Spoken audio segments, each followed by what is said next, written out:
Hey guys, we are going today. I'm going to give you the second half of the um, Italy teaching. Italy was just there was so much information on it. I'm actually in a rocking chair right now, so hopefully the screen isn't moving very much. I want to sit in a rocking chair. But the second half of Italy. So we're going to start on page 233. We're going to talk about the geography. So the Po Valley, where the Po River is, it's in northern Italy between the Alps and the Apennines. Again, I'm reading on page 233. It's a broad valley drained by the Po River. The Po Valley is Italy's industrial center and its most important agricultural region. Mrs. Hanley's sister actually is living in northern Italy right now. Most of Italy has a um, Mediterranean climate, which means that crops must be irrigated in the summer. Mediterranean means like a warm, dry climate. It's actually pleasant, very pleasant climate. The Po Valley, however, has a humid continental climate, much like that of the southern United States, like Florida. The Po Valley has like a Georgia, Florida type climate. The warm, rainy summers and cool, rainy winters, so it gets a lot of rain in those Po Valley, um, make the valley an excellent place for growing rice. You need a lot of rain for growing rice, especially rice, corn, wheat, and many other products. The leading cities of the Po Valley are Milan, Genoa, and Turin. Mrs. Hanley's sister is in Turin right now. Western coastal plain. There is also much good farmland on the coastal plains and highlands of central Italy. Olives and grains grow well in the central Italy's Mediterranean climate, and it's also a good area for raising livestock. Rome, Florence, and Naples are the most important cities in that region. So you have Milan, Genoa, and Turin in the north, which is more rainy. Then you have where they have like a lot of wheat and rice grow. In the middle of the continent, on the middle of the country, you have Rome, Florence, and Naples, where there's like olives grown and stuff like that. And they have some mountains in the far north. The Italian Alps are not as high as the Swiss Alps because the Alps mountains go through Switzerland and then into Italy. They're in Switzerland, France, and into Italy. If you look at the map, actually turn back to page 224 just for a second.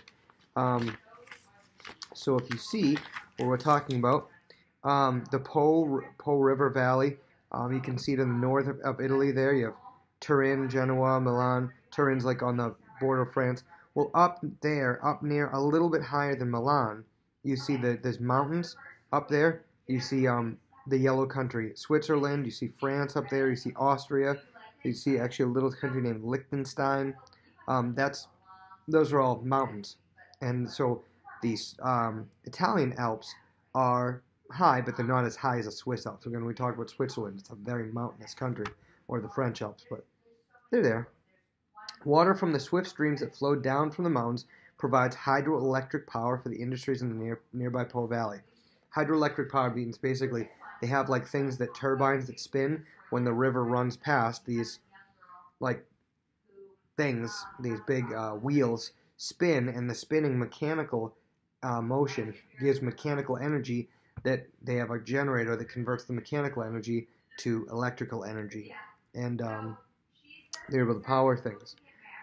Easily available electric power is one thing that makes the Po Valley Italy's main manufacturing center.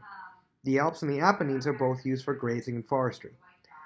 Um, Italy has two main islands, Sicily and Sardinia, that form a part of Italy.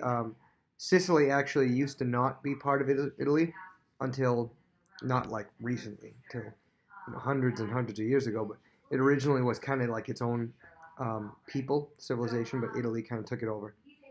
On the map, it looks as though the toe of Italy's boot is about to kick Sicily. This island is mostly a rugged plateau, and it has Europe's highest active volcano, which is Mount Etna. You can see it there on Sicily. It is the highest active volcano in all of Europe, Mount Etna. Sardinia, which is very mountainous, is used for raising livestock, especially sheep. You can see a picture of Mount Etna on page 234 there in the picture. Very high mountain. It's actually a volcano, but it has snow on top of it because it's so high. Let's go over some of the cities. Rome. Rome is Italy's capital. You can go back up to the top of Italy and put the capital in. It's the capital and the largest city. It's located on the western coastal plain, like right in the middle of the country on the west coast. Today, Rome extends far beyond the 7 hills in which the city was originally built. Remember, we studied Rome, the Roman Empire. It was called the City of the 7 Hills.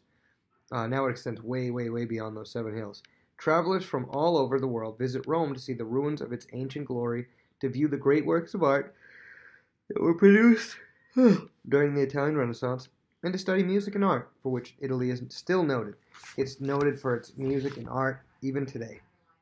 Many Catholics from around the world make pilgrimages to Rome to see the Pope and the magnificent buildings of the Vatican City, an independent state within the city of Rome that is the world headquarters for the Roman Catholic Church. So it's really kind of an interesting thing. The Vatican City is located inside of Rome, which Rome is a city. Vatican City is located inside itself, but it's not part of Rome. It's like its own city-state. It runs itself. It has basically like its own government, and it's run by the Catholic Church, and that's where the Pope lives. St. Peter's Basilica in Rome is the world's largest Catholic church building. Florence, which is north of Rome on the Arno River, was the birthplace of the Italian Renaissance. There's a lot of culture in Florence. It's one of the world's most famous centers of art. Italy has a lot of things, like Milan is like the center for the entire world for fashion. If you like fashion and dresses and designing clothing, I know nothing about that stuff. That Milan is like the hub of it. And Florence is like the hub of painting and stuff like that. Italy's known for these things. Tourists in Florence can see many of the works of Michelangelo, Leonardo da Vinci, and other great Renaissance artists who lived and worked there. West of Florence is the little town of Pisa. Kind of looks like pizza, but which is famous for its Leaning Tower. You can see there the Leaning Tower of Pisa. It literally is like this, and everybody always takes a picture of themselves in front of it, superimposed, like looking like they're holding it up. But so that's it's very famous for this Leaning Tower. It's been leaning like that for hundreds of years. Naples, Italy's third largest city, an important manufacturing center, lies about 100 miles south of Rome. It is one of Italy's most musical cities, and is also well known for its pastas. Naples is like the world headquarters, as I said, for different things. It's the world headquarters for pasta. Naples is believed to be the birthplace of pizza, a favorite food for many countries. This is controversial, though. Some people say pizza came from elsewhere, but some say Naples. Famous tourist attractions near Naples are Mount Vesuvius, mainland Europe's only active volcano. So the only volcano that's still active in all of Europe, Mount Vesuvius, in Italy near Naples. And this is one that exploded and went over Pompeii. The ruins of Pompeii and other ancient cities are near Naples. And so that was an entire group of people, city of people was wiped out. Cities of the Po Valley. Since the AD 100s, Milan, Italy's second largest city, has been an important center of trade because of its location near a pass through the Alps. Today, it's a leading manufacturing and banking center of Italy, but also fashion. Music lovers from all over the world visit Milan to hear performances in La Scala, one of Europe's most famous opera houses. Genoa, the birthplace of Christopher Columbus, is Italy's largest port. A port is like a city on the water that boats can come to. And the second largest port on the Mediterranean Sea. Marseille, France, is the largest. Genoa is also an important industrial center. Turin is located near the source of the Po River and is surrounded by mountains. Its beautiful surroundings, and again, this is where Mrs. Hanley's sister is, its beautiful surroundings make it a favorite tourist site. Turin is a leading manufacturing center. Because it specializes in the manufacture of automobiles and motor scooters, it's been called the Detroit of Italy. one more city to talk about, and then that's it for Italy. Venice. Venice, which is located near the mouth of the Po River, is one of Italy's loveliest cities.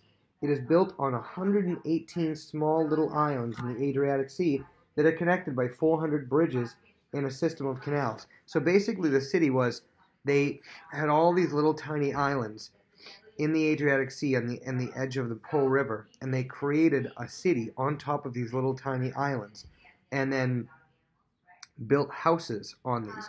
And instead of having sidewalks and streets, they don't have streets. They have sidewalks, but they don't have streets.